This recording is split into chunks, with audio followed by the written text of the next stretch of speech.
জয় যিশু। প্রভু যিশু ফলবন্ত হওয়া সম্বন্ধে শিক্ষা দিলেন। প্রভু যিশু ফলবন্ত হওয়া সম্বন্ধে শিক্ষা দিলেন। জন 15 অধ্যায় 1 থেকে 17 পদ। উপরতলার ঘরের কথোপকথনের মর্মকথায় দ্রাক্ষালতা এবং তার শাখাসমূহ সম্বন্ধে আলোচনা করা হয়েছে এবং এই আশা করা হয়েছে যেন আমরা ফলবন্ত হই এবং অজস্র ফলে ফলবান হই। লুক 13 অধ্যায় 6 থেকে 9 পদে রয়েছে নিষ্ফলা ডুমুর গাছের কাহিনী।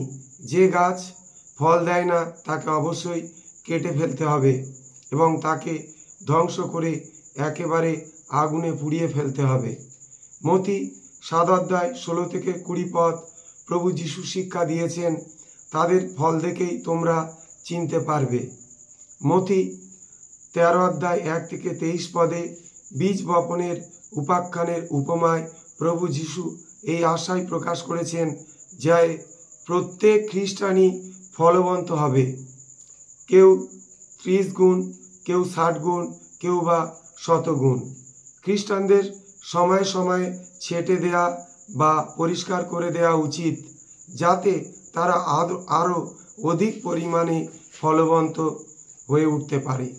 খ্রিস্টানদের সময়ে সময়ে ছেটে দেয়া বা পরিষ্কার করে দেওয়া উচিত, যাতে তারা আরও অধিক পরিমাণে ফলবন্ত হয়ে উঠতে পারে। জন 15 অধ্যায় 2 পদ। জন 15 অধ্যায় 2 পদ। এই ছেটে দেয়া গোড়া খুঁড়ে সার দেওয়ার চেয়েও কঠিন অভিজ্ঞতা। লুক 13 অধ্যায় 8 পদ। কিন্তু এর প্রয়োজন অনস্বীকার্য। লুক 6 অধ্যায় 43 থেকে 46 পদের কথা অনুযায়ী খ্রিস্টান রূপে আমাদের আত্মার ফলে ফলবন্ত হতে হবে এবং তার জন্য মানবাত্মা জয় করে চলতে হবে। লুক 6 অধ্যায় 43 থেকে 46 পদের কথা অনুযায়ী খ্রিস্টান রূপে আমাদের আত্মার ফলে ফলবন্ত হতে হবে এবং তার জন্য মানবাত্মা জয় করে চলতে হবে। জয় যিশু।